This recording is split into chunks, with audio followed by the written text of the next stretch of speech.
سلام علی نوح فی العالمین آمنت باللہ صدق اللہ العظیم۔ بیان کو شروع کرنے سے پہلے حصول برکت کے لیے اور حصول اخلاص و محبت کے لیے آئیے ہم اور آپ سب مل کر ہمارے پیارے آقا، امت کے غمخوار آقا، قیامت کے دن ہم گناہ گاروں کی شفاعت فرمانے والے آقا، اللہ کی بارگاہ میں ہماری شفاعت فرمانے والے کریم آقا صلی اللہ تعالی علیہ وسلم کی بارگاہ میں بسپنا میں محبت کے ساتھ اور ادب و احترام کے ساتھ جھوم کر درود شریف کا ہدیہ پیش فرمائیں۔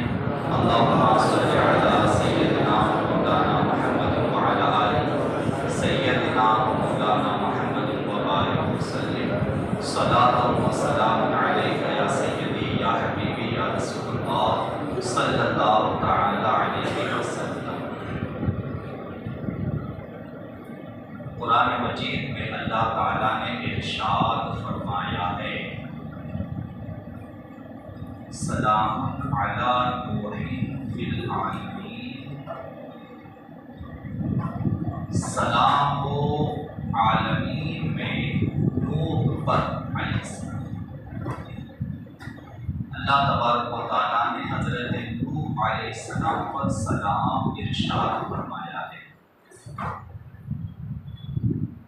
گزشتہ جمعہ سے ایک چھوٹا سا سوال کر کے پھر انشاءاللہ آگے بڑھتے ہیں۔ حضرت نوح علیہ السلام کے نام سے قرآن مجید میں ایک سورت مبارکہ ہے نا جی؟ قرآن مجید میں حضرت نوح علیہ السلام کے نام سے ایک پوری سورت مبارکہ ہے جس کا نام بھی سورہ نوح ہے۔ اب سوال یہ ہے، بتائیے سورہ نوح یہ قرآن کے کون سے بارے میں ہے؟ یہ ہم نے گزشتہ جمعہ بتایا۔ بچے تو جواب دے دیں گے طلبہ مدرسے کے، آپ لوگ بھی ذرا جواب نہیں ہے۔ سورہ نوح قرآن مجید کے 29ویں پارے میں ہے،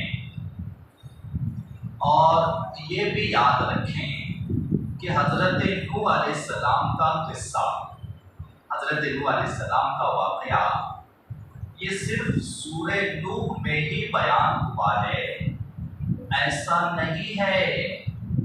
قرآن مجید کی تقریباً 6 سورتوں میں الگ الگ جگہ، تقریباً 6 سورتوں میں الگ الگ جگہ حضرت نوح علیہ السلام کا واقعہ اللہ تعالیٰ نے بیان فرمایا، اور الگ الگ جگہوں پر اللہ تعالیٰ نے قرآن مجید میں حضرت نوح علیہ السلام کا تذکرہ اور ذکر فرمایا ہے۔ اور حضرت نوح علیہ السلام کے زمانے میں طوفان کا آنا، حضرت نوح علیہ السلام کے زمانے میں حضرت نوح علیہ السلام کا کشتی پر سوار ہونا، اور جو کشتی پر سوار ہو گیا وہی دنیا میں جانداروں میں زندہ بچا، یعنی ارضی مخلوق، زمین کی مخلوق، پانی کی مخلوق نے یا ہوا میں اڑنے والی مخلوق کا ذکر نہیں، جو زمین پر رہنے والی، جو زمین پر چلنے پھرنے، زمین پر رہنے والی جتنی جاندار مخلوق ہے وہ حضرت نوح علیہ السلام کی کشتی میں جو سوار ہوا وہی زندہ بچا، جو سوار نہیں ہوا وہ زندہ نہیں بچا۔ یہ بھی قرآن سے ثابت ہے۔ یہ بات جان بوجھ کے آغاز اور شروعات میں ہم نے اس لیے کی کیونکہ سائنس تھوڑا سا آج ہر چیز پہ ریسرچ کر رہا ہے، اور سائنس کو بڑا شوق نکلا ہے بال کی کھال نکالنے کا۔ ہر چیز جو بھی قرآن و احادیث کے روشنی میں ہو، ہر چیز پہ سائنس ریسرچ کرتا ہے۔ کیا سچی ایسا ہوا تھا؟ کیا واقعی یہ سچ ہے کیا کہ زمین پر طوفان آیا تھا؟ تو جناب سائنس اپنی تحقیق کر کے، اپنا ریسرچ کر کے جس نتیجے پر پہنچنا ہے پہنچ جائے۔ سائنس اپنی تحقیق کر کے اور اپنا ریسرچ کر کے جس نتیجے پر پہنچنا ہے پہنچ جائے۔ ہم اور آپ اتنا جانتے ہیں کہ جس چیز کو اللہ تعالیٰ نے قرآن میں بیان فرمایا ہے، ہمارے دل و جان سے ہم اس چیز کو قبول کرتے ہیں۔ اس میں ہمارے نزدیک کسی قسم کا کوئی شک و شبہ نہیں ہے۔ اب ہماری عقل میں باتیں آئے یا نہ آئے، سائنس کی مشینری اس کو ثابت کرے یا نہ کریں، حضرت نوح علیہ السلام کے طوفان کا واقعہ، طوفان کا قصہ، طوفان کا ذکر اللہ تعالیٰ نے قرآن مجید میں خود فرمایا ہے۔ تو جب قرآن میں ذکر ہے تو اب ہمیں اور کہیں تحقیق کرنے کی ضرورت نہیں ہے۔ متعدد جگہوں پہ قرآن میں اللہ نے ذکر فرمایا ہے۔ حضرت نوح علیہ السلام کی قوم نے جب انکار کیا اور شدید طریقے سے مکرتی رہی اپنے باتوں سے، اور حضرت نوح علیہ السلام کا زمانہ آنے تک بہت سارے فتنہ و فساد، بہت ساری برائیاں، بہت سارے گناہ اور بہت ساری نافرمانیاں زمین میں پنپنے لگی تھی۔ اس سے پہلے اتنی زیادہ نہیں تھی۔ حضرت نوح علیہ السلام کا زمانہ آتے آتے جو ہے نافرمانیاں اور گناہ زمین پر بہت کثرت سے بڑھے۔ حضرت نوح علیہ السلام کے سمجھانے کے باوجود جب وہ باز نہ آئے تو حضرت نوح علیہ السلام نے پھر دعا فرمائی، اور اللہ تعالیٰ نے حضرت نوح علیہ السلام کو کشتی بنانے کا حکم دیا۔ اب جو کشتی بنانے کا اللہ تعالیٰ نے حضرت نوح علیہ السلام کو حکم دیا، یہ بھی قرآن میں ہے، اور آپ حیرت کریں گے جناب، حضرت نوح علیہ السلام کی وہ جو کشتی بنی ہے نا، وہ کوئی معمولی کشتی نہیں تھی۔ اللہ تعالیٰ نے اس کشتی کو بنانے کے لیے بہت بڑا اہتمام فرمایا۔ اللہ تبارک و تعالیٰ نے اس کشتی کو بنانے کے لیے بہت بڑا اہتمام فرمایا تھا۔ یوں ہی ایسی ہی کشتی نہیں بنی، بلکہ اللہ تعالیٰ نے خود نظام بنایا اس کشتی کو بنانے کے لیے۔ سب سے پہلی چیز، حضرت نوح علیہ السلام کو جب اللہ کی طرف سے کشتی بنانے کا حکم آیا، روایت میں ہے کہ اللہ تعالیٰ نے حضرت جبریل علیہ السلام کو 40 قسم کے بیج، جو بیج بوئے جاتے زمین میں، 40 قسم کے بیج اللہ تعالیٰ نے حضرت جبریل کے ذریعے حضرت نوح علیہ السلام کے پاس بھیجے۔ ابھی دیکھیں اہتمام شروع ہوا، طوفان آنے میں اللہ کا عذاب، یہ اللہ کا عذاب تھا، طوفان میں اللہ کا عذاب تھا۔ عذاب آنے میں ابھی بہت عرصہ باقی ہے، اس سے پہلے سال پہلے سے اہتمام شروع ہوا۔ اللہ تبارک و تعالیٰ کے حکم سے حضرت جبریل 40 قسم کے بیج لے کر آئے ایک روایت کے مطابق، اور پھر حضرت نوح علیہ السلام کو دے کر ارشاد فرمایا کہ اسے بویا جائے زمین میں۔ اب بو دیا گیا۔ بیج کے بونے کے بعد ان بیج کو درخت بننے میں 20 سال لگے۔ سیرت الانبیاء کے حوالے سے 20 سال ان درختوں کو، ان بیجوں کو ان پودوں کو درخت بننے میں 20 سال لگے، پھر اللہ کے حکم سے انہی درختوں کو کاٹ کر حضرت نوح علیہ السلام کو کشتی بنانے کا حکم ہوا۔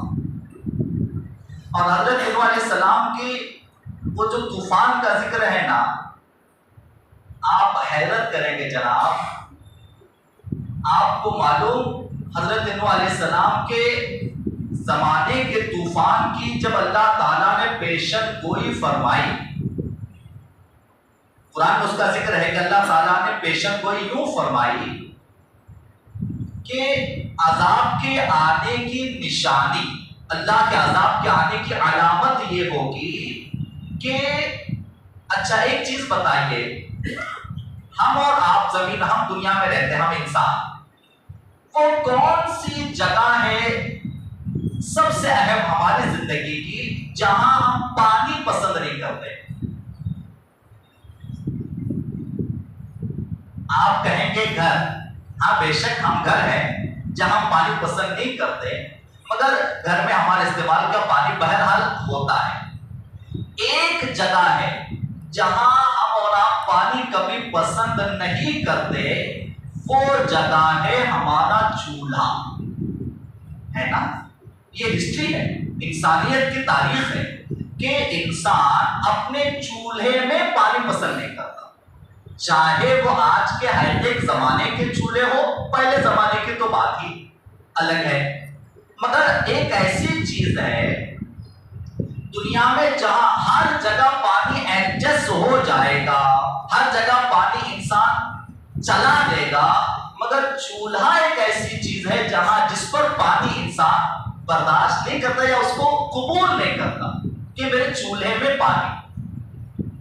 آپ کو معلوم قرآن میں اس کا ذکر ہے کہ اللہ تبارک و تعالیٰ نے حضرت نوح علیہ السلام پر وحی فرمائی، ہمارے عذاب کے آنے کی علامت یہ ہے، ہمارے عذاب کے آنے کی نشانی یہ ہے کہ تنور یعنی چولہے کے اندر سے پانی نکلے۔ ہمارے عذاب کے آنے کی علامت یہ ہے، بارے میں اس کا ذکر قرآن میں، ہمارے عذاب کے آنے کی علامت اور نشانی یہ ہے کہ چولہے کے اندر سے پانی نکلے گا۔ دنیا کی عقل و فہم جہاں ختم ہوتی ہے، قدرت خداوندی کی حکمتیں وہاں سے شروع ہوتی ہے۔ علامت یہ ظاہر فرمائی اللہ تبارک و تعالیٰ نے کہ جب چولہوں سے، تنوروں سے پانی ابلنے لگے، تنوروں سے پانی نکلنے لگے، تنور سے مراد یہ کہ وہ جو روٹی بنانے کی بھٹی ہوتی ہے نا، روٹی جس میں بنائی جاتی ہے، گھروں میں نہیں، آج کل ہوٹلوں میں ہے، مگر پہلے زمانے میں ویسا ہی ہوتا تھا، جو بھٹی ہوتی ہے روٹیاں بنانے کی، اسے تنور کہا جاتا ہے۔ قرآن میں بھی اس کا ذکر تنور فرما کر ہی کیا گیا ہے۔ جب تنور کے اندر سے پانی ابلنے لگے تو سمجھ لینا، حضرت نوح علیہ السلام کو مطلب سمجھ لینا ہمارا عذاب آ چکا ہے، کشتی پر سوار ہو جانا۔ اب اہتمام یوں ہوا، کشتی بنانے کے لیے بھی ڈالے گئے 20 سال کا انتظار، ان کی آب پاشی کے لیے، ان کو درخت بنانے کے لیے۔ جب درخت بن کر تیار ہوئے، پھر اللہ کی طرف سے حکم ہوا کہ اے نوح اب انہی درختوں کو کاٹ کر ان کے تختے بنا، ان سے کشتی بناؤ۔ اور حضرت نوح علیہ السلام کو جو اللہ کا حکم تھا نا کہ آپ کشتی بناؤ، وَاصْنَعِ الْفُلْكَ بِأَعْيُنِنَا وَلَا تُخَاطِبْنِي فِي الَّذِينَ ظَلَمُوا إِنَّهُمْ مُغْرَقُونَ، قرآن میں اللہ تبارک و تعالیٰ نے کشتی بنانے کا حکم دیا اور یہ فرمایا بِأَعْيُنِنَا وَاصْنَعِ الْفُلْكَ بِأَعْيُنِنَا، اے نوح اب کشتی بنانا شروع کرو۔ کیسے بنانا شروع کریں؟ اللہ فرماتا ہے اے نوح کشتی بنانا شروع کرو میری نظر کے سامنے، بِأَعْيُنِنَا۔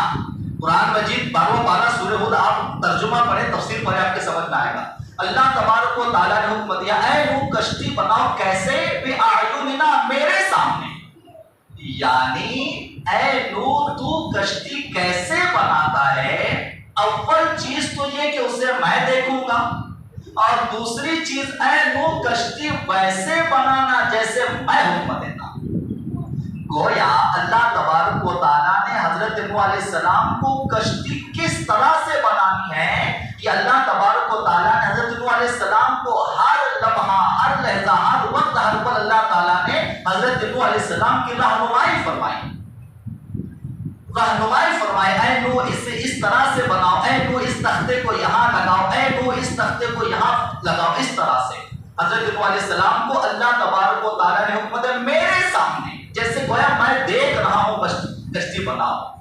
اس کی گہرائی کو آپ نہیں سمجھ پائیں گے، شاید اس کی گہرائی ہم اور آپ نہیں سمجھ پائیں گے کہ اللہ تبارک و تعالیٰ نے اس کشتی کو بنانے کا اہتمام کتنے بڑے پیمانے پر فرمایا۔ اور ایک اہتمام آپ تو حیرت کریں گے، اور جب ہماری نظر سے یہ روایت اور یہ بات گزری ہم بھی حیرت میں آ گئے، یا ہم بھی تعجب کرنے لگے کہ اللہ تبارک و تعالیٰ نے اس اہتمام کے ساتھ کشتی کا حکم دیا، اور حضرت نوح علیہ السلام کے زمانے میں جو طوفان آیا تھا، اللہ کا عذاب آیا تھا، وہ ایسا تھا کہ اللہ تبارک و تعالیٰ نے اس کا حضرت نوح علیہ السلام کے لیے اتنے بڑے پیمانے پر اہتمام کیا۔ ایک اور روایت ہے، آپ کو معلوم ہو کیا؟ اللہ تبارک و تعالیٰ کے حکم سے حضرت جبریل بیج لے کر آئے ان درختوں کے جنہیں بڑا ہونا تھا، پھر ان کے تختے سے کشتی بننی تھی۔ جس دن سے روایت سماعت کریا، اللہ اکبر اللہ اکبر، جس دن سے وہ بیج زمین میں بوئے گئے، حضرت نوح علیہ السلام کی کشتی کا اہتمام، جس دن سے وہ بیج زمین میں بوئے گئے، اس زمین پر پوری زمین پر اس کے بعد کوئی بھی بچہ پیدا نہیں ہوا۔ جس سال سے، جس وقت، جس دن، جس پل، جس گھڑی وہ بیج بوئے گئے، اس کے بعد زمین پر کوئی بھی بچہ پیدا نہیں ہوا۔ گویا حضرت نوح علیہ السلام نے جب بیج بوئے 20 سال درخت بننے میں لگے، اور پھر کشتی کے بننے میں تقریباً اور 20 سال، یعنی اتنے تقریباً ان 40 سالوں میں زمین پر کوئی بچہ پیدا نہیں ہوا۔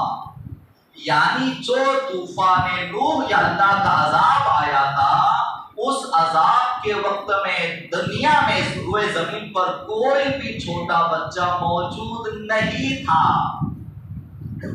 کوئی بھی چھوٹا بچہ دنیا میں موجود نہیں تھا۔ ایسا اہتمام اللہ تبارک و تعالیٰ نے حضرت نوح علیہ السلام اور اس عذاب کے وقت میں فرمایا۔ جب 20 سال گزر گئے اللہ کے حکم سے، اور اللہ تبارک و تعالیٰ نے تختیوں کو کاٹنے کا حکم دیا گیا کہ تختیاں کاٹیں اور اب کشتی بنانا شروع کریں۔ ایک وسیع و عریض بہت ہی بڑے میدان میں، کھلے میدان میں، ایسے تو کشتیاں بنتی ہے آج بھی، تو ظاہر سی بات ہے پانی کے قریب بنائی جاتی ہے، کچھ اہتمام کے اس کو پانی میں پھر ڈالنا بھی تو پڑتا ہے، مگر حضرت نوح علیہ السلام کے کشتی کا معاملہ ایسا نہیں تھا۔ سوکھے چٹیل میدان میں کشتی بنانے کا کام شروع کر دیا گیا، اور قرآن مجید میں اس چیز کا بھی ذکر ہے۔ کس چیز کا؟ کہ جب حضرت نوح، اول چیز تو یہ کہ اس وقت بہت سارے جو قوم کے لوگ تھے ان کے لیے یہ چیز ہی عجیب تھی، یعنی یہ کشتی بہت سارے لوگ اس وقت جانتے ہی نہیں تھے کہ کشتی ہوتی کیا ہے۔ اور دوسری چیز، اگر کشتی ہے بھی، اگر کہا بھی جاتا کہ یہ پانی میں تیرنے والی چیز بن رہی ہے یا اسے پانی میں تیرنا ہے، تو قوم کے لوگ جو حضرت نوح علیہ السلام پہ ایمان نہیں لائے تھے، وہ قوم کے لوگ حضرت نوح علیہ السلام کا مذاق اڑانے کے لیے آتے تھے، اور دور دور کھڑے ہو کر حضرت نوح علیہ السلام اپنے کام میں، اپنے حواریوں کے ساتھ اور اپنے صحابہ کے ساتھ کام میں لگے ہوئے تھے کہ کشتی بنائی جائے، اور کشتی بنانے میں مصروف ہوا کرتے تھے سالوں سال سے۔ تو قوم کے لوگ آ کر کھڑے ہوتے اور حضرت نوح علیہ السلام کا مذاق اڑاتے تھے، مذاق کیا کرتے تھے۔ اللہ تبارک و تعالیٰ نے قرآن مجید میں ایک آیت میں اس مذاق کا بھی ذکر فرمایا کہ قوم نوح نے جب حضرت نوح علیہ السلام کا مذاق اڑانا شروع کیا، تو حضرت نوح علیہ السلام کا قوم نے مذاق اڑایا کہ یہ تم کیا کر رہے ہو، تم پاگل ہو گئے ہو کہ ایسی چیز بنا رہے ہو جہاں پانی میں تیرنے والی چیز بنا رہے ہو، جبکہ پانی کا یہاں نام و نشان تک نہیں ہے۔ تو حضرت نوح علیہ السلام کو اللہ کا حکم آیا اور اللہ نے ارشاد فرمایا اے نوح اپنی قوم کو جواب دو کہ آج تم میرا مذاق اڑا رہے ہو، ایک وقت آئے گا کہ میں تمہارا مذاق اڑاؤں۔ ایک وقت آئے گا جب اللہ کا عذاب آئے گا، جب میں فَيَسْخَرُونَ مِنَ الَّذِينَ آمَنُوا، جب میں ایک وقت آئے گا کہ میں تمہارا مذاق کروں گا۔ حضرت نوح علیہ السلام نے کشتی بنانے کا کام شروع کیا۔ روایت اتنی پیاری ہے جناب، اللہ اکبر، شاید ہی اسلام کے علاوہ کہیں اور اتنی تاریخ تفصیلات کے ساتھ موجود ہو۔ اچھا ایک چیز عرض کریں جناب، پرانی کسی چیز کو ڈھونڈنے کے لیے یا پرانے کسی قصے، پرانے کسی ہونے والے رونما واقعے کو معلوم کرنے کے لیے آج سائنس اپنی مشینری کا استعمال کرتا ہے، اپنی مشینری کے ذریعے ڈھونڈتا ہے، اس کی ریسرچ کرتا ہے اور اس کے بارے میں معلومات اور جانکاری پاتا ہے، اور کچھ اس کے بعد جانکاری جمع ہو جاتی ہے، کچھ ریسرچ اور کچھ تحقیق کر کے کچھ نکات اور کچھ چیزیں بیان کر دیتا ہے گزرے ہوئے ہزاروں سال پہلے کے واقعات۔ جناب سائنس کے پاس مشینری ہے واقعات کو معلوم کرنے کے لیے، حقیقت جاننے کے لیے، بھلا ہمارے اور آپ کے اسلام کے پاس وہ کون سی چیز ہے جس کے ذریعے سے اسلام نے نقطہ ب نقطہ اور لفظ ب لفظ واقعے کو اتنی تفصیل سے یوں بیان فرمایا جیسے واقعہ ہمارے اور آپ کی نگاہوں کے سامنے ہو رہا ہو۔ ہمارے پاس کون سی مشین تھی؟ ہمارے پاس کون سی مشینری؟ جناب ہمارے پاس کوئی مشینری نہیں، ہمارے پاس اللہ کا مقدس کلام موجود ہے، ہمارے پاس اللہ کے مقدس اور خاتم النبیین پیارے محبوب پیارے رسول کی پیاری حدیثیں موجود ہے، جس میں اتنا ایکوریٹ اور اتنا تفصیل کے ساتھ ذکر موجود ہے کہ شاید دنیا کی کوئی تحقیق ریسرچ کر کے معلوم نہیں کر سکتی۔ اتنی تفصیلات قرآن و حدیث میں اللہ کے پیارے محبوب نبی نے ہمیں ساری تفصیلات بیان فرما دی۔ تو تحتے حضرت نوح علیہ السلام کے اب جب 20 سال گزر گئے، 20 سال گزر جانے کے بعد اب طوفان حضرت اللہ کے حکم سے ان درختوں کو کاٹنے کا حکم دیا گیا اور ان کے تختے بنانے کا حکم دیا گیا۔ آپ کو معلوم حضرت نوح علیہ السلام کی کشتی میں کل تختے کتنے لگے یہ بھی روایت موجود ہے۔ حضرت نوح علیہ السلام کی کشتی میں کل تختے کتنے لگے، کتنے تختوں کو ملا کر وہ کشتی بنی۔ تختوں کا بھی ذکر ہے، لمبائی کا بھی ذکر ہے، چوڑائی کا بھی ذکر ہے، اونچائی کا بھی، ہر چیز کا ذکر ہے۔ حضرت نوح علیہ السلام کی کشتی میں آپ کو معلوم کتنے تختے لگے؟ روایت کے مطابق 1,24,000 کم و بیش 1,24,000 اور 4 تختے لگے، کم و بیش 1,24,000 اور 4 تختے لگے، یہ روایت موجود ہے۔ اور آپ کو معلوم جب اللہ تبارک و تعالیٰ نے تختے کاٹنے کا حکم دیا، جب تختے کاٹے جانے لگے کشتی بنانے کے لیے، تو اب یہ 1,24,000 اور 4 اوپر، یہ 4 ایکسٹرا بھی لگے اوپر، یہ جب کم و بیش یہ تختے جب لگائے جانے کا حکم ہوا، تختے کاٹے جانے لگے، اللہ کی طرف سے حضرت نوح علیہ السلام کو حکم آیا اے نوح جتنے تختے، اب تختے کٹنے لگے، تختے کٹ کے تیار ہوئے، اللہ کی طرف سے حکم آیا اے نوح اب ان ہر تختے پر، جتنے تختے کٹے ہر تختے پر جیسے میں کہتا ہوں ایک ایک نام لکھنا شروع کرو۔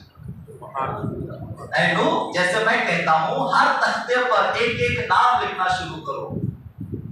اللہ کے حکم سے 1,24,000 تختوں پر کم و بیش 1,24,000 انبیاء، پیغمبر اور رسولوں کے نام لکھے گئے۔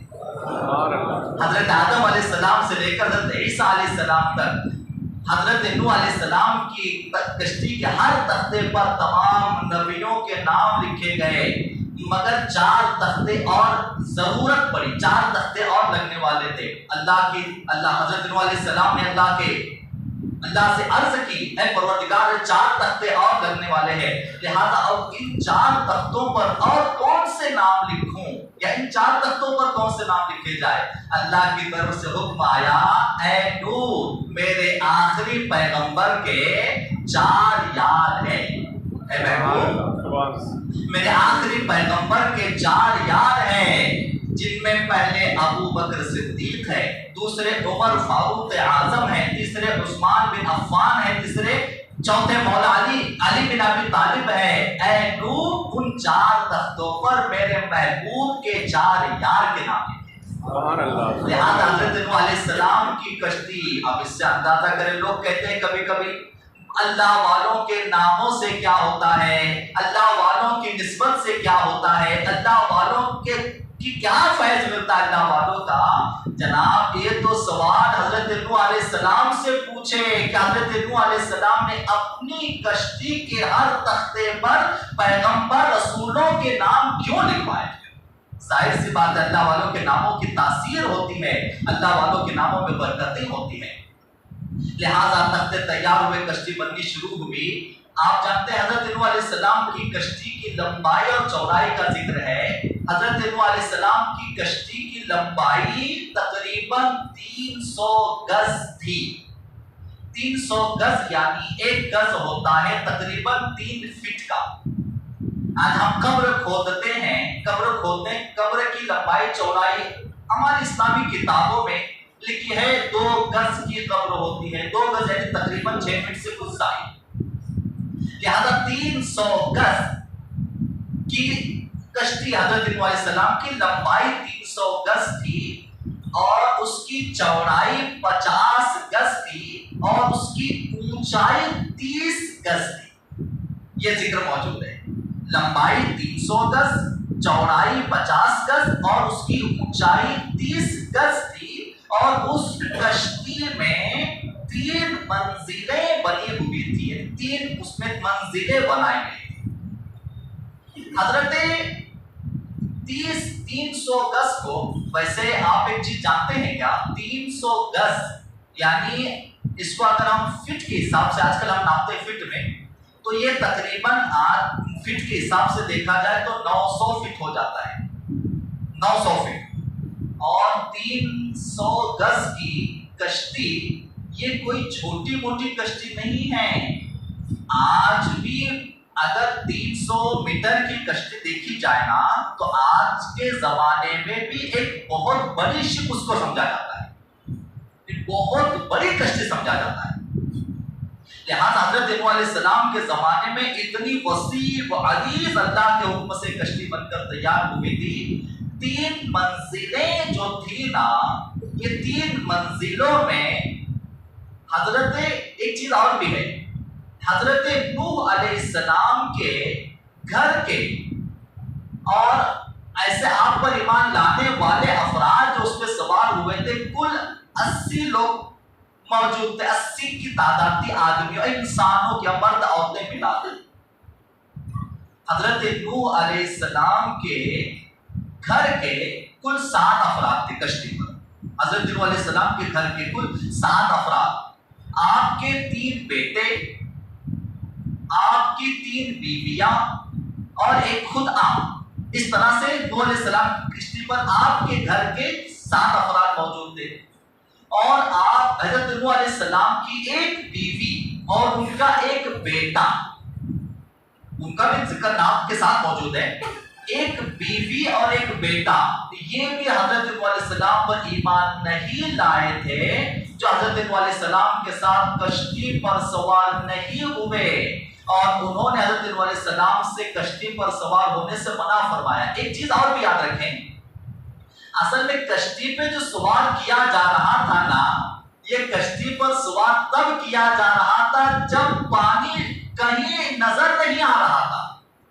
ایسا نہیں کہ طوفان آیا تو سب دوڑیں گے، پھر تو طوفان آ جائے تو تب تو تنکے کا بھی سہارا لیا جاتا ہے، کہاوت ہے مشہور ڈوبتے کو تنکے کا سہارا۔ لیکن کشتی پر سوار کب ہونا تھا؟ طوفان کے آنے سے پہلے،